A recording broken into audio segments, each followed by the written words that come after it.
Le 16 avril 2025, quelque chose de grave a failli arriver. Un président africain a échappé de justesse à un attentat. Ce président, c'est Ibrahim Traoré, le chef d'État du Burkina Faso. Et les personnes qui voulaient lui faire du mal ne se cachaient pas très loin.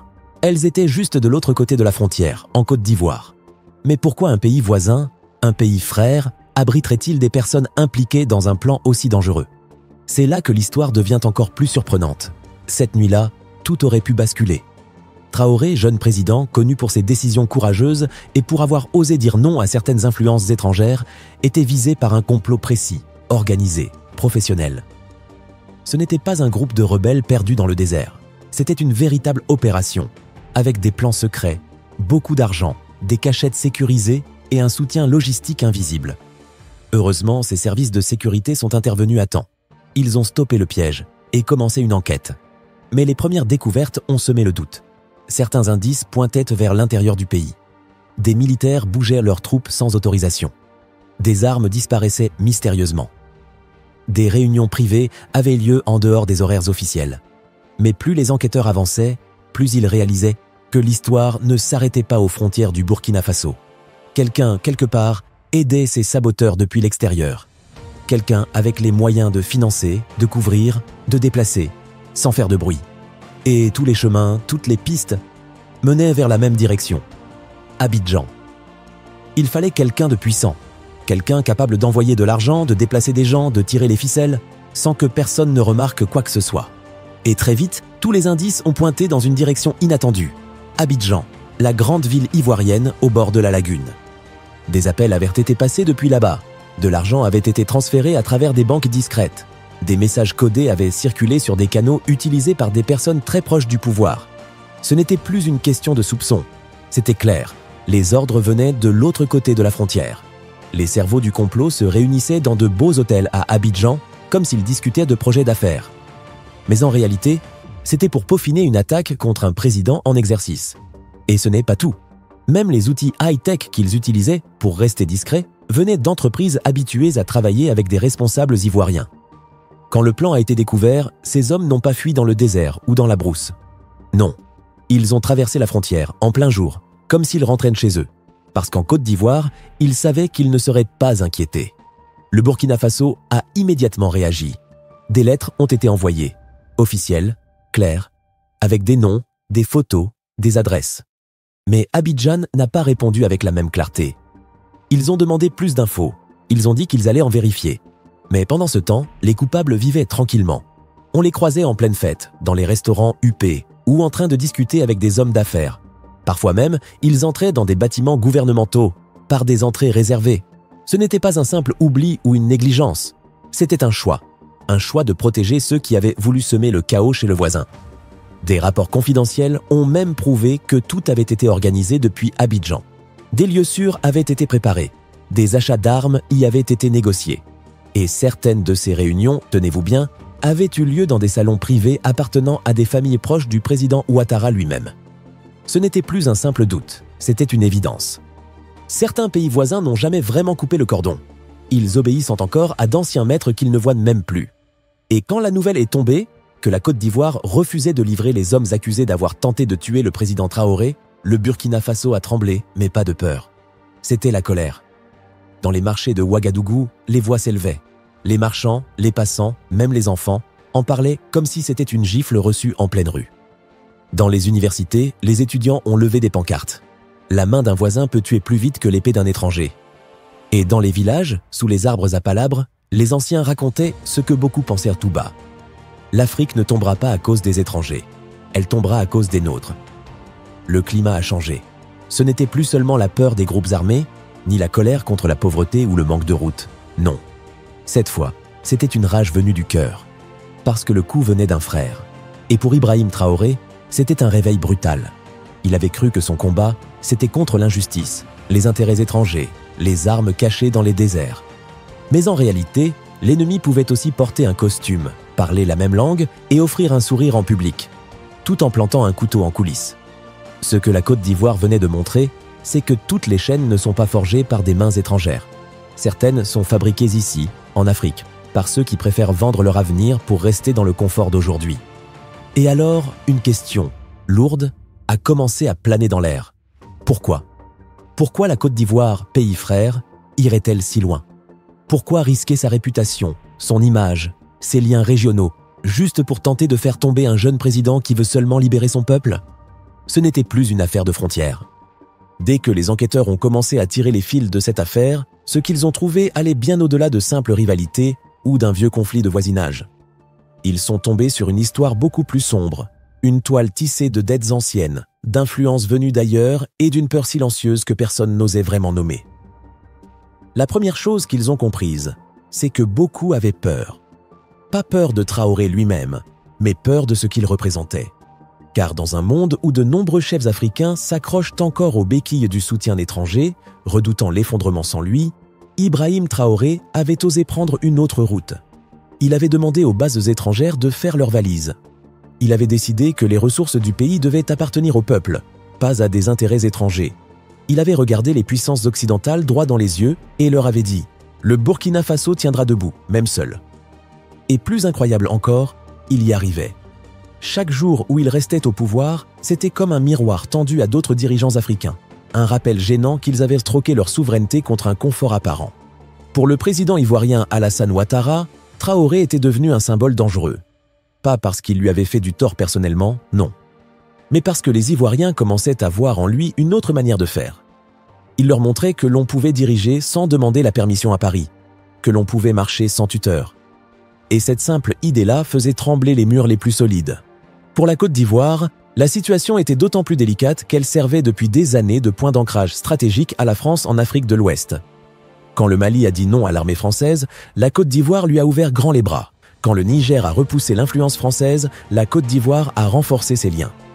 À chaque geste d'indépendance de ses voisins, elle s'alignait un peu plus sur ses anciens parrains. Ce n'était pas toujours par fidélité, c'était parfois simplement pour survivre dans un système qui ne pardonne pas ceux qui prennent une autre voie. Pour certains dirigeants, c'était une question de survie. Quand le Burkina Faso a décidé de garder son or, de créer sa propre banque centrale et de commercer directement avec des pays comme la Russie ou la Chine, cela n'a pas juste changé les règles du jeu, ça a renversé la table. Car pendant longtemps, la France avait construit une stratégie en Afrique de l'Ouest. Une stratégie bien huilée, où tout passait par elle. Et au centre de ce plan, il y avait un pays, la Côte d'Ivoire. Abidjan devait être la nouvelle capitale régionale du pouvoir français. Un endroit stable, rassurant pour les investisseurs et fidèle aux décisions de Paris. Mais voilà, si Traoré réussissait à faire tenir debout le Burkina Faso, sans aide extérieure, sans diktat, ce modèle allait s'écrouler. Cette vague d'indépendance allait franchir les frontières, et elle finirait par toucher Abidjan. Elle balayerait les contrats, les accords secrets, les illusions de contrôle. Pour les autorités françaises, Ouattara était l'homme sûr, celui qui ne posait pas de questions et protégeait leurs intérêts. Mais cette fidélité avait un coût, car plus la Côte d'Ivoire servait les plans de la France, plus elle s'éloignait de ses voisins africains. Et les gens l'ont vu, les jeunes l'ont vu. Sur les marchés, dans les universités, dans les casernes, on commençait à murmurer « Si le Mali a pu dire non, si le Burkina Faso peut tenir debout, pourquoi pas nous ?» Ouattara, lui, comprenait ce qui se passait. Il savait qu'il était assis sur une cocotte minute. Tant que Traoré restait debout, tant qu'il prouvait que l'Afrique pouvait se libérer, ses chuchotements allaient enfler, jusqu'à devenir des slogans, puis des marches, puis des cris dans les rues. Et alors, ce ne serait plus une question de s'allier ou non à la France. Ce serait une question de rester ou de tomber. Voilà pourquoi certains ont décidé que Traoré ne devait plus être là. Ce n'était pas personnel. Ce n'était pas une vengeance. C'était une opération pour préserver un vieux système, un système qui ne pouvait survivre que si l'Afrique restait obéissante. Mais ce n'est pas tout. Sous la surface, il y avait une autre raison, plus stratégique. Car l'élan de Traoré ne faisait pas qu'ennuyer Paris. Il mettait en péril des projets économiques secrets, des plans établis depuis des années pour garder la main sur l'or, sur le pétrole, sur les routes militaires du continent. Pendant longtemps, certains pays puissants ont voulu garder la main sur les richesses de l'Afrique. Ils ont signé des accords secrets pour garder le contrôle de l'or, du pétrole et même des routes utilisées par les militaires. Mais un jour, le Burkina Faso a dit stop. Le pays a décidé de garder son or pour lui, de créer sa propre banque et de commercer directement avec des partenaires comme la Russie et la Chine sans passer par les anciennes puissances coloniales. Ce choix n'a pas seulement surpris, il a dérangé. Très fort. Car tous ces changements venaient en briser un plan bien établi, un plan dans lequel la Côte d'Ivoire jouait un rôle central. Abidjan devait être la capitale économique rêvée pour les intérêts français. Mais si le Burkina Faso montrait qu'on pouvait réussir sans eux, tout risquait de s'effondrer. Et c'est là que la trahison a commencé à prendre forme. Quand le complot contre le président Traoré a été découvert, les cerveaux de l'opération n'ont pas fui vers des zones reculées ou des pays lointains. Non, ils ont simplement traversé la frontière, direction la Côte d'Ivoire, comme s'ils savaient d'avance qu'ils seraient protégés. Le Burkina Faso, choqué, a tout de suite envoyé des lettres officielles à Abidjan, avec des noms, des photos, des lieux précis. Tout ce qu'il fallait pour que les fugitifs soient arrêtés et renvoyés. Mais la réponse a été glaciale. La Côte d'Ivoire a fait semblant de ne pas comprendre. Elle a dit qu'elle allait vérifier, qu'il fallait plus d'éléments. Et pendant ce temps, dans les rues chics d'Abidjan, les personnes recherchées menaient une vie tranquille. Soirées privées, rencontres avec des hommes d'affaires, accès à des bureaux gouvernementaux par des portes dérobées. Ce n'était pas juste une fuite, c'était une couverture, un abri bien organisé, un silence complice. Les preuves ont commencé à s'accumuler. Des rapports secrets ont montré que certains détails du complot avaient été discutés depuis Abidjan, que des maisons sécurisées avaient été mises à disposition, que même des armes avaient été négociées dans des salons privés appartenant à des familles proches du cercle du pouvoir. Et tout ça sous le regard du gouvernement ivoirien. Les preuves n'étaient plus discutables. Trop de détails concordaient. Trop de choses avaient été vues, entendues, prouvées. Au Burkina Faso, ce qui avait commencé comme un choc s'est rapidement transformé en colère. Mais ce n'était pas une colère ordinaire. Ce n'était pas juste la déception envers un pays voisin. C'était bien plus profond. C'était la douleur de découvrir qu'un frère, un ami supposé, avait trahi. Pendant des années, les pays d'Afrique de l'Ouest s'étaient serré la main en parlant d'unité, de solidarité, d'un rêve partagé, construire une Afrique libre, forte, debout. Le président Ibrahim Traoré y croyait, sincèrement. Il pensait qu'ensemble, les peuples africains pouvaient briser les chaînes du passé, ces chaînes de domination coloniale qui avaient freiné leur liberté. Mais en regardant ce qui restait de cette confiance brisée, il a compris une chose. Tout le monde ne veut pas vraiment la liberté. Certains voisins, au lieu de tendre la main, tiennent encore la laisse. Des chaînes, mais cette fois, bien dissimulées. Quand la Côte d'Ivoire a refusé de renvoyer les fugitifs du complot, la nouvelle s'est répandue à une vitesse folle. Dans les rues animées, dans les marchés pleins de vie, les gens en parlaient. À l'université, les jeunes manifestaient avec des pancartes disant « La main d'un voisin peut frapper plus fort que l'épée d'un ennemi ». Même dans les coins reculés du pays, les anciens autour des feux parlaient avec tristesse. L'Afrique se détruit souvent de l'intérieur, pas seulement à cause des autres. Une colère nouvelle montait, pas seulement contre les ennemis étrangers, mais contre ceux d'à côté, ceux qui disaient être des frères, ceux qui souriaient, mais préparaient des pièges. Traoré, lui, avait compris. Le vrai combat ne se résumait pas à chasser des groupes armés ou à affronter des géants économiques. Il affrontait quelque chose d'invisible, une guerre silencieuse, où la trahison avait un visage familier, où parfois l'ennemi parlait la même langue, avait la même peau. Et la Côte d'Ivoire, dans cette affaire, avait révélé une chose dangereuse. Parfois, ceux qui vous ressemblent peuvent trahir plus profondément que ceux venus de loin. Mais une question restait sans réponse. Une question que tout le pays murmurait maintenant. Pourquoi ? Pourquoi un pays frère ferait ça ? Pourquoi trahir quelqu'un qui veut simplement libérer son peuple ? Mais pourquoi un pays irait-il aussi loin ? Pourquoi risquer sa réputation, ses relations en Afrique, juste pour essayer de faire tomber un président comme Traoré ? Ce n'était plus seulement une question de complot. Ce n'était plus juste une affaire de sécurité. Il fallait comprendre pourquoi. Pourquoi un pays frère comme la Côte d'Ivoire serait prêt à jouer un jeu aussi dangereux ? À mesure que l'enquête avançait, que les services de renseignement suivaient chaque piste, un autre récit est apparu, un récit plus sombre. Ce n'était pas simplement de la jalousie, pas juste une rivalité politique. C'était une histoire pleine de vieilles dettes, de promesses faites dans l'ombre et d'une peur que personne n'osait avouer tout haut. La peur, justement. C'est là que tout commençait. Pas la peur d'un attentat, pas la peur d'une guerre, mais la peur de l'exemple. Car dans une Afrique où beaucoup de dirigeants restent attachés à l'aide étrangère comme un enfant à son doudou, Ibrahim Traoré avait osé faire l'inverse. Il avait dit non. Non aux bases militaires étrangères. Non à l'exploitation de ses ressources. Non à l'idée que son pays devait toujours demander la permission. Et il n'a pas seulement dit non, il a tenu bon. Il est resté debout. Et pire encore, il a réussi. Chaque jour où Traoré dirigeait le Burkina Faso, c'était comme un miroir tendu aux autres présidents. Un miroir qui leur disait « Tu vois, c'est possible, on peut se libérer ». Et ce message, silencieux mais puissant, faisait peur. En Côte d'Ivoire, ce message faisait trembler les murs. Pas à cause d'un discours, pas à cause d'une menace, mais parce qu'il réveillait quelque chose chez les jeunes, chez les travailleurs, chez les soldats même. L'espoir. Et l'espoir, c'est contagieux. Alors, pour Alassane Ouattara, président ivoirien, Traoré n'était pas juste un voisin rebelle. Il était une bombe à retardement. Pas une bombe qui explose avec du bruit. Une bombe qui fait exploser les consciences. Parce qu'avec Traoré, le peuple ivoirien pouvait se demander « Si le Mali peut le faire, si le Burkina Faso peut le faire, pourquoi pas nous ?» Et pendant que d'autres pays rompaient leurs liens avec la France, la Côte d'Ivoire faisait tout l'inverse. Elle ouvrait plus grand ses portes. Elle renforçait ses accords. Elle devenait le dernier bastion de l'influence française en Afrique de l'Ouest. Mais plus elle disait oui à Paris, plus elle s'éloignait de ses voisins. Et ce fossé, le peuple ivoirien le voyait. Il en parlait. Il en murmurait. Dans les écoles, dans les marchés, dans les casernes. Ouattara, lui, savait une chose. Plus Traoré resterait en vie, plus ces murmures deviendraient des cris. Mais pourquoi un pays irait-il aussi loin? Pourquoi risquer sa réputation, ses relations en Afrique, juste pour essayer de faire tomber un président comme Traoré? Ce n'était plus seulement une question de complot. Ce n'était plus juste une affaire de sécurité. Il fallait comprendre pourquoi. Pourquoi un pays frère, comme la Côte d'Ivoire, serait prêt à jouer un jeu aussi dangereux? À mesure que l'enquête avançait, que les services de renseignement suivaient chaque piste, un autre récit est apparu.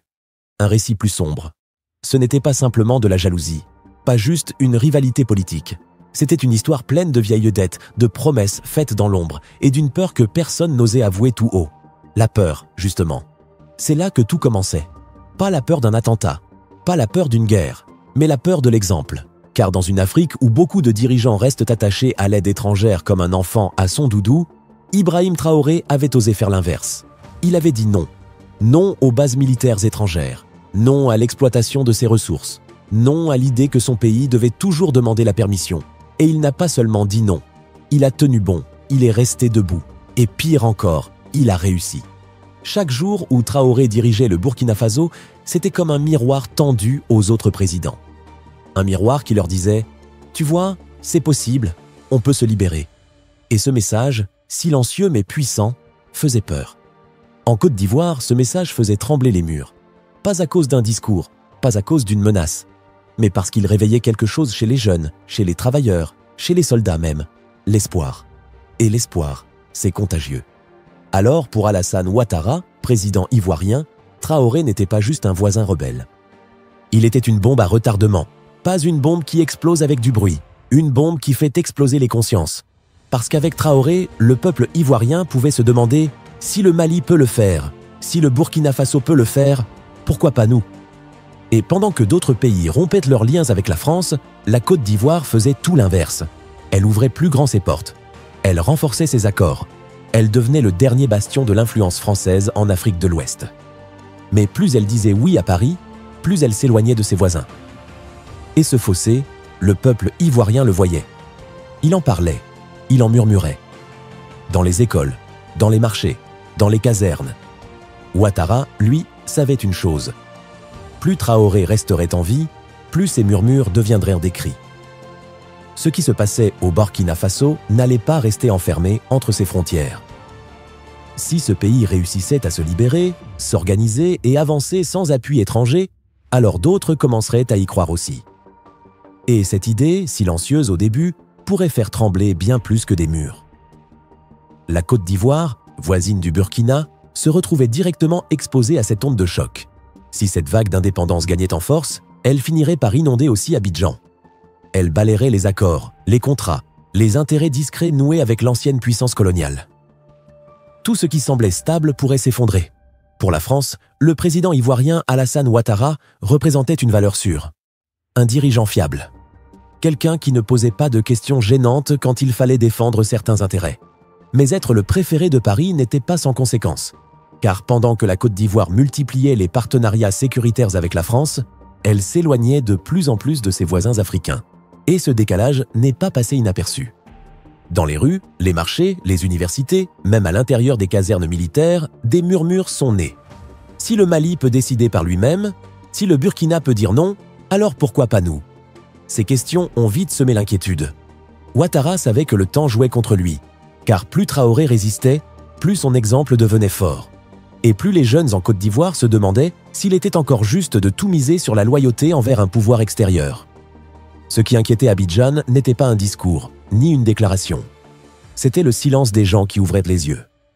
C'était la foule qui allait bientôt demander des comptes. Car un jour ou l'autre, ces chuchotements deviendraient des slogans scandés en plein jour. Et à ce moment-là, tout ce que ce système avait construit pourrait s'écrouler. C'est pour ça que, dans certains cercles très fermés, une décision radicale a été prise. Il fallait faire taire cet exemple. Ibrahim Traoré ne pouvait pas continuer. Ce n'était pas une affaire de vengeance, ni même de politique. C'était une stratégie de survie. Pas pour une nation, mais pour un ordre établi. Un système ancien bâti sur l'idée qu'un pays africain ne peut avancer sans permission. Dans les rues, sur les marchés, dans les universités et jusqu'au cœur des casernes, une même question revenait comme un refrain. Si le Mali peut être libre, si le Burkina Faso peut être libre, alors pourquoi pas nous? Cette question simple en apparence a changé la donne. Car une fois que la vérité a éclaté au grand jour, plus personne ne pouvait faire semblant. Le silence poli, les sourires forcés au nom de l'unité régionale. Tout cela ne suffisait plus. Il fallait appeler les choses par leur nom. Ce n'était pas juste un désaccord, ce n'était pas une erreur diplomatique. Ce que la Côte d'Ivoire avait fait, c'était trahir un pays frère. Mais plus encore, elle avait trahi un idéal, celui du panafricanisme. Celui d'une Afrique qui se tient debout, ensemble, sans chaîne et sans peur. Et si l'Afrique ne peut même pas défendre l'un des siens quand il est attaqué dans le dos, alors c'est son propre avenir qu'elle abandonne. Des discours ne suffisent pas. Des communiqués ne guérissent pas les plaies. Il faut des actes. L'Union africaine, si elle veut rester crédible, doit regarder cette affaire en face. Il ne s'agit pas de punir un peuple, mais de demander des comptes à ceux qui ont permis cette trahison. Si des preuves confirment que des responsables ivoiriens ont aidé les conspirateurs, alors des sanctions doivent être envisagées. Pas contre les innocents, mais contre ceux qui ont vendu la confiance aux plus offrants. Et qu'en est-il des institutions comme la CEDEAO?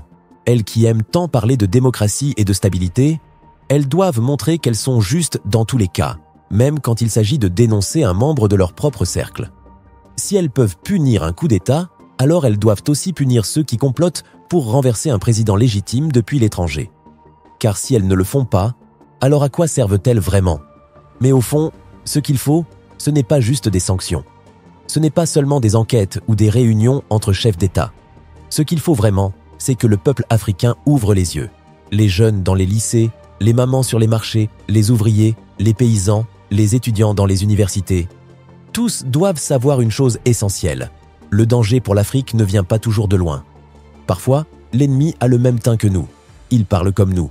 Il chante les mêmes chansons que nous. Mais il travaille pour d'autres intérêts.